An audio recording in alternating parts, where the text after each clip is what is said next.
dan di tempat ini, dan besoknya lagi kita tunggu instruksi dari pimpinan organisasi kita. Siap terus berjuang kawan-kawan, siap melawan kawan-kawan, siap kepanasan kawan-kawan. Kita pernah lelah, kita tidak mengenal lelah sebelum Omnibus Law dibatalkan. Kalau dari Undang-Undang Cipta Kerja, maka baru kita akan fokus untuk bekerja di perusahaan-perusahaan kita kawan-kawan. Jadi selama Omnibus Law terus digodok, hanya satu yang menolak draft Undang-Undang 2.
Punya hak untuk menyampaikan kepada pimpinan DPR RI agar segera mencabut atau menolak mengenai revisi Undang-Undang Nomor 12 Tahun 2011. Ibu-ibu tahu nggak? Kalau ini disahkan, maka terjadilah pembusukan, bahkan kehancuran bagi kawan-kawan buruh. Saya kemarin koordinasi di lapangan, Pak, bagaimana ini yang bakal terjadi?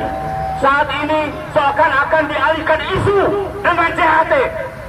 Seakan-akan ini menjadikan booming bahwa berharap bahwa buruh berpikir mengenai JHT. Padahal kita tahu kuncinya adalah Undang-Undang Omnibus Law. Kalau memang Undang-Undang Omnibus Law ini disahkan, saya yakin jangan berharap serikat pekerja ini akan ada. Sudah jelas dan nyata bahwa kita tahu walaupun buruh dianggap bodoh, tapi kita tetap belajar bahwa apa yang dilakukan oleh DPR RI ini adalah salah. Kalau dikatakan memang salah, ini bertentangan, kawan-kawan sekalian. Saya sangat prihatin. Saat ini kami konsolidasi di Jawa Barat. Kami akan bersama-sama menunggu instruksi daripada PPTSK bahwa apabila undang-undang ini dimasukkan di legislasi, maka kita akan turun secara total, bahkan mogok kerja seluruh Jawa Barat untuk membuktikan bahwa apa yang dilakukan DPR tidak berpihak kepada rakyat, kawan-kawan sekalian. Nah, saya perlu sampaikan kawan-kawan, hanya satu permintaan saya. Walaupun anggota DPR hanya ada kuncinya dari ketua umum partai, siapa yang mau ngomong kepada Dewan, sekalipun ada teriak keras di anggota Dewan, tapi kalau ketua umum menolak, saya yakin itu tidak akan mungkin terjadi. Kalau saya berharap seharusnya anggota serikat pekerja ini kita aksinya dari partai politik agar dia mengerti apa yang bakal terjadi. Kalau mau cepat keluar semua dari pabrik se-Indonesia, pasti presiden besoknya langsung membatalkan.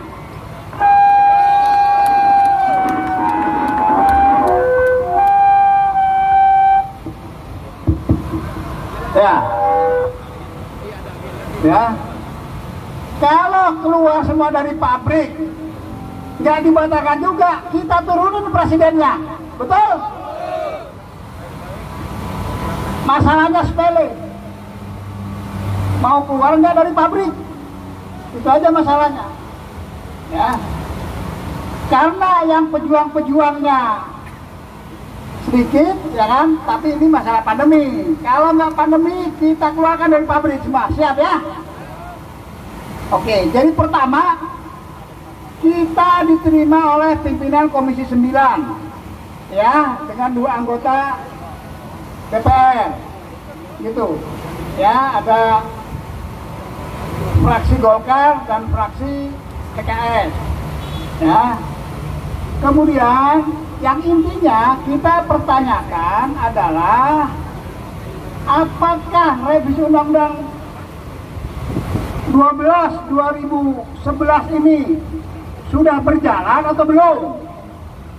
Karena kita tahu mereka ini sering membokong kita, betul? Makanya kita tanyakan. Ya, alhamdulillah pembahasan itu sampai nanti tanggal 15 reses belum dibahas. Jadi dibahas setelah reses bulan Maret. Kita punya waktu sebulan untuk membuat demo besar-besaran. Waktu kita sebulan, ya. Begitu. Itu dulu yang penting. Saya khawatir tiba-tiba dia mutusin besok tanggal 16, ya. Oke. Undang-Undang nomor 11 ini, nomor 12 ini sudah diparipurnakan bahwa menjadi inisiatif DPR. Jadi ini DPR ya inisiatifnya, begitu. Untuk mengkonstitusionalkan Undang-Undang nomor 11, ya itu satu. Kita masih punya sebulan. Ya, yang kedua, ya tapi karena sebulan jangan leha-leha. Kita harus konsolidasi terus. Ya, itu. Yang kedua, kita sampaikan ya tuntutan kita. Itu adalah tuntutan kita adalah 3. Pertama, kita menolak revisi Undang-Undang nomor 12 yang akal-akalan itu, ya. Ini mah pemerintah ngakal-ngakalin terus sama DPR. Jadi dia ini Dewan Perwakilan akal-akalan, kira-kira gitulah. Dewan Perakal-akalan rakyat. Ya. Kita menolak revisi Undang-Undang 12. Kemudian kita minta klaster ketenagakerjaan dicabut, dikeluarkan dari Cipta Kerja. Kenapa? Karena undang-undang ini adalah undang-undang perlindungan. Omnibus Law Cipta Kerja, undang-undang tentang investasi. Beda. Ini orang ini entah bodoh, entah gimana, ya kan, gitu loh. Ya, orang aneh, orang asing. Gitu, ya.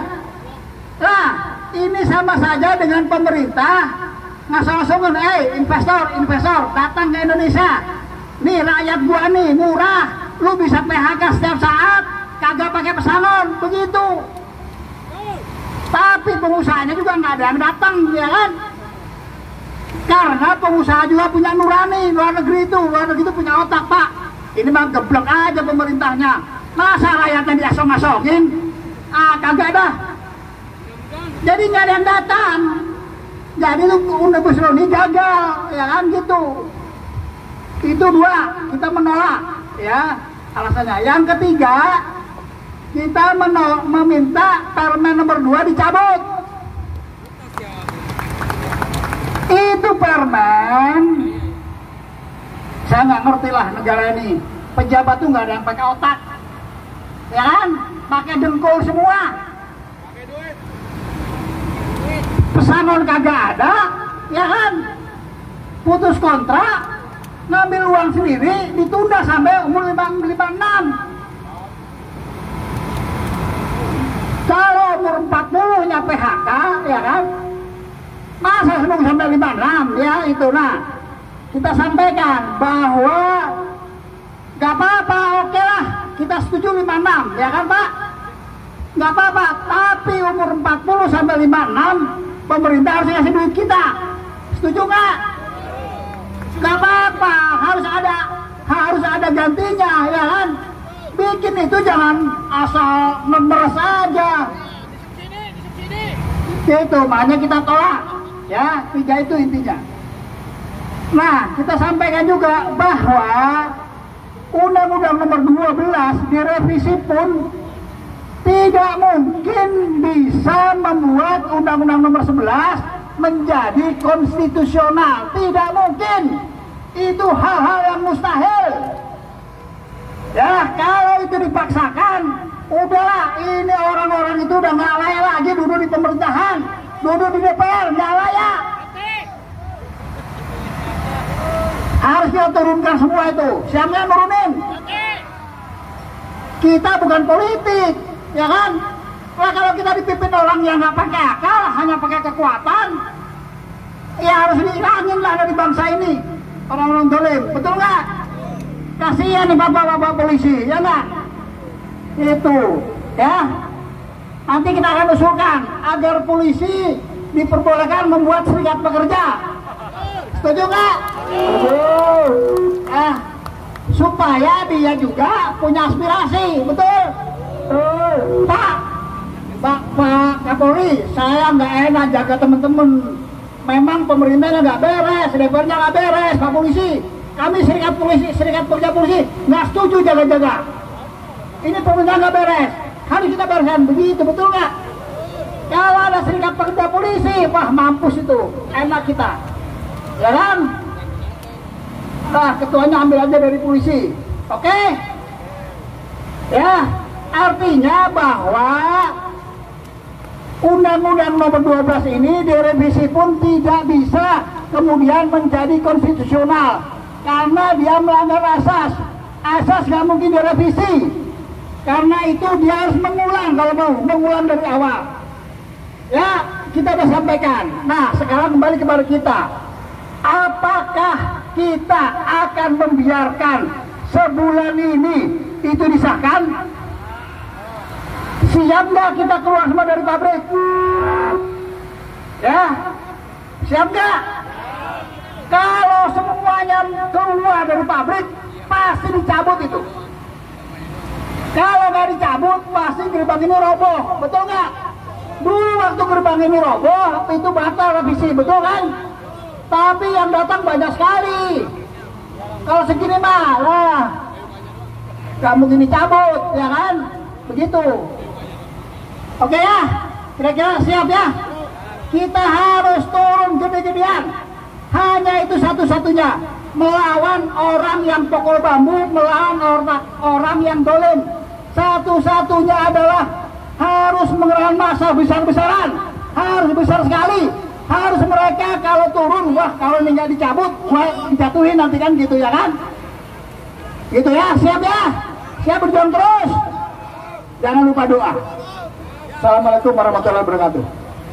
Kasih tepuk tangan yang meriah dari Ketum PSI. Berikutnya Ketum dari PPTSK Pak Jinto. Kasih tepuk tangan yang meriah.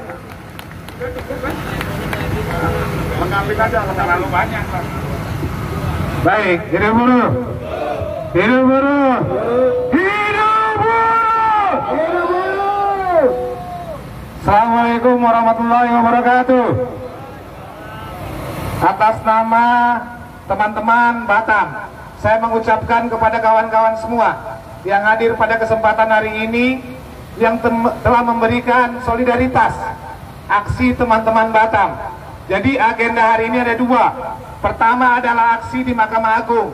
Kita sudah difasilitasi dan ketemu dengan pihak Mahkamah Agung, perwakilan teman-teman Kepri dan Batam, kaitan dengan gugatan upah minimum UMP dan UMK yang digugat oleh teman-teman Batam dan Kepri tahun 2021. Mereka menang di pengadilan PT Tun tingkat pertama, tingkat banding juga menang, tapi gubernurnya kasasi. Maka itulah teman-teman Batam hari ini datang. Ada 30 orang dari aliansi Kepri dan Batam. Tepuk tangan buat teman-teman Batam. Yang kedua adalah agenda nasional, yaitu mengenai rencana revisi Undang-Undang 12 tahun 2011. Tahu nggak undang-undang apa itu? Pembentukan peraturan perundang-undangan. Dan yang berikutnya adalah mengenai Undang-Undang Cipta Kerja dan Permen 02 2022. Yang pertama, kenapa kita menolak revisi Undang-Undang 12 2011 tentang pembentukan peraturan perundang-undangan? Karena MK membatalkan Undang-Undang Cipta Kerja itu inkonstitusional bersyarat karena dianggap bertentangan dengan undang-undang itu. Maka DPR mengajukan revisi itu untuk memasukkan metode Omnibus Law. Sedangkan hari ini Undang-Undang 12 itu tidak mengenal ada metode Omnibus Law. Jadi DPR ingin memasukkan metode itu. Maka dengan masuknya metode itu, maka tidak perlu direvisi Undang-Undang 11-nya. Berarti sudah ada cantolan hukumnya. Itulah kenapa kita menolak revisi Undang-Undang 12 tahun 2011. Nah, tadi informasinya Pak Arif sudah sampaikan, belum ada pembahasan mengenai revisi Undang-Undang 12 tahun 2011. Maka sepanjang 12 2011 ini tidak dilakukan revisi, kita ganggu terus selama 2 tahun, maka Undang-Undang Cipta Kerja tersebut akan menjadi cacat permanen secara otomatis. Karena MK memberikan waktu paling lama 2 tahun sejak tanggal 25 November Undang-Undang Cipta Kerja itu harus direvisi. Kalau tidak direvisi sampai 2 tahun, maka seluruh Undang-Undang Cipta Kerja itu dinyatakan cacat permanen dan tidak berlaku lagi. Makanya DPR merevisi dulu Undang-Undang 12-nya supaya dia bisa merevisi yang namanya Undang-Undang Cipta Kerja. Kalau Undang-Undang 12-nya nggak direvisi, itu Undang-Undang Cipta Kerja nggak bisa direvisi karena tidak dikenal metode Omnibus Law-nya. Paham nggak? Siap melawan? Kawan-kawan sekalian, tadi kita minta Klaster Ketenagakerjaan keluarkan saja, karena Undang-Undang 11 itu adalah menganut tentang pemudahan investasi.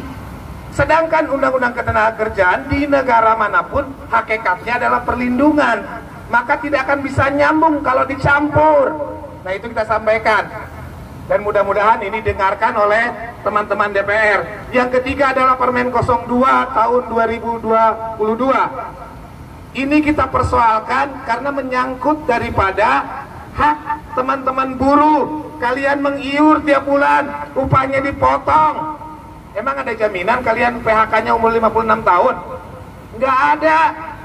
Bisa umur kalian 30 tahun, 35 tahun kalian di PHK, maka menunggu 21 tahun lagi untuk ngambil. Nah, kita sampaikan dasarnya ada PP 60. Dulu ada PP nomor 46 2015, direvisi oleh Pak Jokowi PP 60, kemudian muncul Permen 19 2015. Dasarnya untuk mencairkan itu, maka tidak melanggar Undang-Undang SJSN. Sehingga ketika ada orang bilang bahwa ini melanggar Undang-Undang SJSN, kalau tidak 56 salah, karena dasarnya PP 60-nya sudah ada.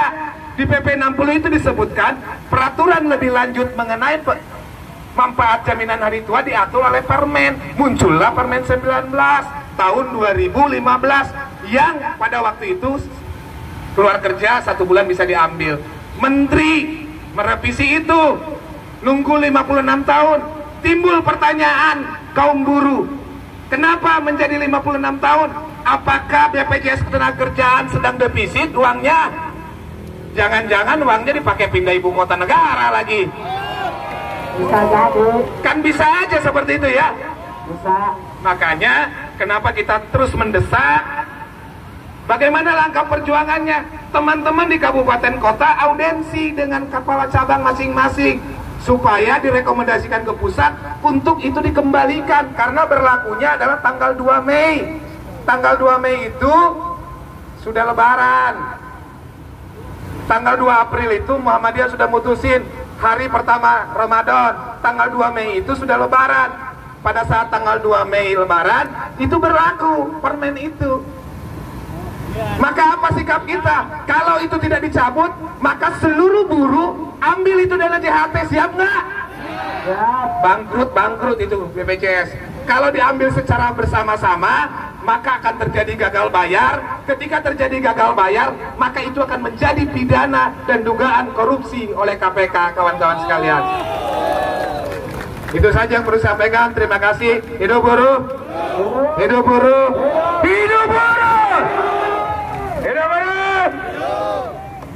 Kawan-kawan, ada satu hal yang kita sangat prihatin, bahwa sudah 2 tahun kita 2 tahun atau 3 tahun?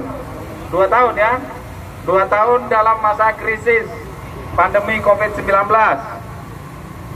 Kita sulit untuk melakukan demo dan mengeluarkan buruh karena banyaknya kawan-kawan kita di pabrik-pabrik yang terkena COVID-19. Kita berharap akhir bulan Februari ini adalah endemi, di mana Omikron adalah endemi. Bangsa-bangsa di Eropa sekarang sudah memulai hidup normal kembali. Dan Maret kita bisa turun massal. Dan sekarang kita sudah berkumpul kembali keluarga serikat buruh, dan ini adalah harapan baru untuk kita untuk turun bersama-sama. Ini adalah sijal untuk kita untuk berjuang bersama. Hidup buruh. Teman sejati kita adalah teman ketika kita dalam keadaan sulit. Apakah teman-teman? Apalagi dia permudah PHK dan kontrak. Apalagi sekarang yang terakhir disulitkan kita untuk mengambil uang pesangon reformasi. Hidup buruh. Terima kasih Bung Edu, kasih tepuk tangan yang meriah. Kita punya sahabat lagi. Mudah-mudahan kita sekitar 140 serikat pekerja, serikat buruh di Indonesia bersatu bulan Maret turun dari pabriknya masing-masing, keluarkan klaster ketenagakerjaan dari Undang-Undang Omnibus Law. Kalau enggak kita turun semua. Ini dah komitmennya. Sedikit lagi dari Bung Edi dari KEP. Coba KEP. Baik, assalamualaikum warahmatullahi wabarakatuh. Selamat siang, salam sejahtera. Hidup buruh, hidup buruh, hidup buruh. Kawan-kawan yang saya banggakan dan kami cintai, pertama selamat datang kepada teman kita yang dari Batam dan Kepri, dan alhamdulillah mereka tadi diterima oleh Mahkamah Agung, dan mudah-mudahan segera Mahkamah Agung menjadi benteng hukum dan memutuskan yang terbaik buat teman-teman di Kepri dan Batam. Yang kedua, kepada kepolisian kami aturkan terima kasih, tadi sudah memfasilitasi teman-teman dari Batam dan Kepri ketemu petugas di MA, dan kami diterima di Komisi 9 pada hari ini. Hanya satu, kita mengajak teman-teman apa yang tadi disampaikan oleh Bung Arif, Bung Edo, Bung Cinto, kita harus kawal, setuju? Kita harus kawal, karena di sini banyak kedoliman. Tadi Pak Arif mengatakan tempat masyarakat di sini, karena kita khawatir ketika kita reses, ketika dia reses, dia akan sahkan undang-undang MP3. Semuanya ke laut, andai kata undang-undang itu jadi, maka satu-satunya dari waktu sebulan itu Bung Alif ya, kita tetap konsolidasi agar dia di sana tetap tidak melakukan sidang sampai paripurna. Yang kedua, kami sepakat seluruh serikat pekerja, serikat buruh. Pertama, daerah untuk tadi saya minta kepada Ibu Deti Komisi 9 agar mencibir, yaitu Kementerian Tenaga Kerja, agar mencabut Permen 02 yang telah dilakukan oleh mereka. Kenapa? Karena jaminan hari tua bukan pensiun, dan bukan untuk kepentingan kita hari tua, tetapi untuk menyambung hidup kita di hari tua. Betul ya? Bukan untuk tua, karena dulu Pak Arif tidak mau jaminan untuk hidup tua, maka agak elok ngomongnya jaminan hari tua. Padahal kita dengan undang-undang cipta kerja dideklarasi kita besok bekerja, besok bisa di PHK, maka uang itu harus kita ambil. Kalau tidak, jadi tukang odong-odong pun kita tidak punya modal. Betul nggak? Instruksi selanjutnya, mulai besok seluruh kabupaten kota datangi itu cabang-cabang BPJS untuk kita bahwa bulan Mei Permenaker itu tidak berlaku. Andai kata dibiarkan, maka kita akan habis semuanya. Serikat pekerja, serikat buruh tidak ada perjuangannya. Untuk itu kami mengajak rekan-rekan konsolidasi, datangi itu kantor BPJS, datangi bupati, datangi gubernur untuk merekomendasi agar permen itu dicabut. Yang kedua, meminta kepada pengusaha boikot itu pembayaran BPJS. Yang ketiga, andaikan sampai bulan Mei dia tidak mencabut, seluruh anggota kita perintahkan untuk mengambil uang simpanan kita di sana. Itulah yang harus kita lakukan. Karena tadi alhamdulillah fraksi PKS dan Golkar dia bersedia, mudah-mudahan sesuai dengan hati nuraninya, dia bisa menyampaikan kepada pimpinan DPR agar undang-undang cipta kerja DPR dia keluar dari prolegnas. Itu aja, terima kasih. Assalamualaikum warahmatullahi wabarakatuh. Waalaikumsalam. Pak Hakim, Ibu. Ya, Pak Hakim ini dari PPMI. Saya sengaja dari atas biar kenal para ketum-ketum. Baik, terima kasih Pak Arif Pinarni, Ketum Apaspelam SPSI, Pak Jinto, Ketum Apaspelam TSK SPSI, Pak Idu, Ketum dari Lomenik KSBSI, Pak Edi, ini salah satu pimpinan nasional karena ketumnya sedang ke Makassar ya. Gitu. Terus kemudian Pak Hakim, Ketum dari PPNI. Kita akan satukan kekuatan kita sebulan ini konsolidasi, keluar serentak, menolak Undang-Undang Nomor 12 direvisi, menolak Undang-Undang Cipta Kerja kalau nggak dibatalkan, Klaster Cipta Kerja dikeluarkan, dan menolak Permen Nomor 2. Untuk itu besok Apaspelam SPSI karena sendiri harus maksimal di Kemenaker. Siap? Selanjutnya kita akan aksi di BPJS kota kabupaten masing-masing. Jakarta Timur bisa BPJS Jakarta Timur, Jakarta Utara bisa BPJS Jakarta Utara, Jakarta Barat dan sebagainya, seluruh Indonesia turun supaya Permen Nomor 2 dicabut. Demikian, terima kasih. Kasih tepuk tangan yang mulia untuk pimpinan kita. Kita konsolidasikan lagi perjuangan berikutnya, tiada henti. Dan terakhir kepada Bapak Kapolda atau yang mewakili bahkan Kapolri, terima kasih atas fasilitasinya di MA, dikawal hingga gini, juga difasilitasi ketemu Komisi 9, mudah-mudahan menjadi amal yang baik. Kalau ada kekurangan sedikit-sedikit biasa, saya sebagai penanggung jawab mohon maaf yang sebesar-besarnya. Sampai jumpa kembali. Mari kita susun kekuatan kembali di daerah masing-masing. Kita tutup bersama-sama sebuah berkah dengan baca Alhamdulillah bersama-sama. Alhamdulillahirabbil alamin. Selamat berjuang. Wassalamualaikum warahmatullahi wabarakatuh. Kita kembali bersama. Kawan-kawan Jakarta Timur, kawan-kawan Bapak. Terima kasih Pak Polisi semuanya, terima kasih banyak atas fasilitasnya.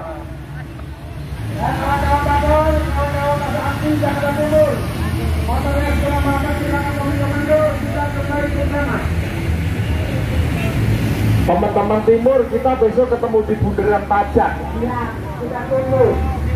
Kita kolaborasi. Dulu